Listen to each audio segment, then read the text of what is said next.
जी अस्सलाम वालेकुम वरहमतुल्लाहि वबरकातुहू। नाज़रीन, बाबून वैली के अंदर हम तो ये सोचते थे कि यहाँ पर कुर्ब व जवार के लोग यहाँ तक पहुँचते हैं। हम तो ये समझते थे कि वादी नीलम, अठमुकाम और मुजफ्फराबाद के लोग यहाँ तक पहुँचते हैं। हमें इस बात का इल्म नहीं था कि फैसलाबाद और कराची से लोग यहाँ पर पहुँचेंगे। ये बात रब ताला का वो फरमान याद दिलाती है कि अल्लाह ताला ने इरशाद फरमाया कि जहाँ पर जिसका रिज़्क लिख दिया जाता है वहाँ पर वो उसने खाना होता है और वहाँ पर वो पहुँचता है, वहाँ का वो रिज़्क ज़रूर खाता है। अब आइए हम यहाँ से उनसे पूछते हैं जी, और इस हवाले से यहाँ पर वो आज पहली दफ़ा आए हैं या दूसरी दफ़ा, जो भी है आज मुकम्मल इनका इंटरव्यू करेंगे। जी अस्सलाम वालेकुम। वालेकुम अस्सलाम। जी सर, आपका नाम? निसार अहमद मेरा नाम है जी। तो आप कराची से तशरीफ़ लाए? जी, मैं कराची से फैसलाबाद आया था। फैसलाबाद में हमारे अजीज़ो कारब हैं, भाई हैं, उनको साथ लेके हम यहाँ तक आए हैं। अच्छा सर, मैं आपसे एक सवाल करना चाहूँगा। सवाल वो ये है कि आप यहाँ पर आए इस वादी के अंदर, आपको क्या महसूस होता है यहाँ पर आके? ज़ाहिर है कि आप वहाँ शहर में रहते हैं, चार दीवारी होती है और अंदर अंदर बंदे को रहना पड़ता है। कोई जॉब करते हैं, कोई घर में रहते हैं, तो यहाँ पर आकर इस ओपन माहौल के अंदर आप क्या महसूस करते हैं?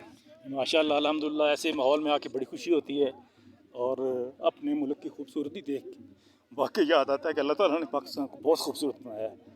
स्विट्ज़रलैंड की खूबसूरती हम तस्वीरों में देखते हैं, फिल्मों में देखते हैं, लेकिन जो कश्मीर में खूबसूरती है ना, ये हमें कहीं नज़र नहीं आती। और ये बात तो फिर आपको माननी पड़ेगी कि कश्मीर जन्नत नज़ीर। बिल्कुल जन्नत नज़ीर है, बिल्कुल सच बात है, 100% सही है।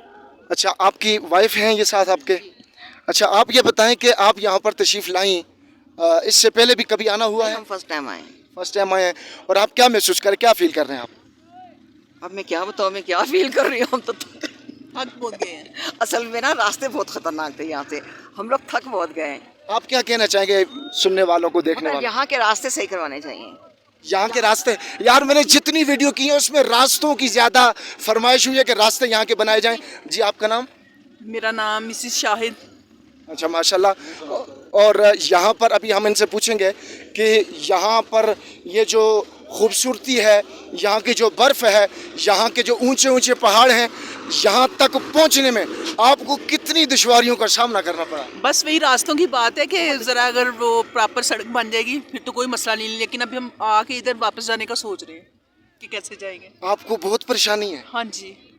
अच्छा, आप क्या कहना चाहेंगे यहाँ के जो कानून नाफिज करने वाले इदारे हैं, जो यहाँ के सिस्टम और निज़ाम जो हैंडल कर रहे हैं, उन्हें आप क्या पैगाम देना चाहेंगे रोड के वाले से, यहाँ की जो ट्रांसपोर्ट है उसके वाले से? ऐसा सिक्योरिटी का तो कोई प्रॉब्लम नहीं महसूस हुआ ऐसा, लेकिन ये है कि रास्ते अगर बेहतर हो जाएं तो ये तो जन्नत है। बहुत खूबसूरत इलाका है, इसमें कोई शक नहीं।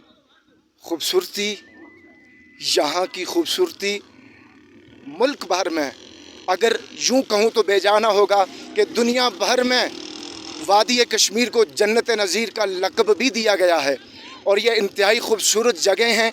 यहाँ पर आएँ अपनी फैमिलीज़ के साथ, अपने बच्चों के साथ, अपने दोस्तों के साथ, यहाँ पर आकर आप एंजॉयमेंट करें। और यहाँ की जो सिस्टम और निज़ाम जो उसके जो हैंडल करने वाले हैं, जो हुकूमत है, कानून नाफिज करने वाले इदारे हैं, उन तक मेरा ये पैगाम है, मेरा नहीं बल्कि पूरी कौम का, सब लोगों का ये पैगाम है कि आप इन रास्तों के वाले से, ट्रांसपोर्ट के वाले से कोई बेहतरी लाएँ। नारे तकबीर, अल्लाह।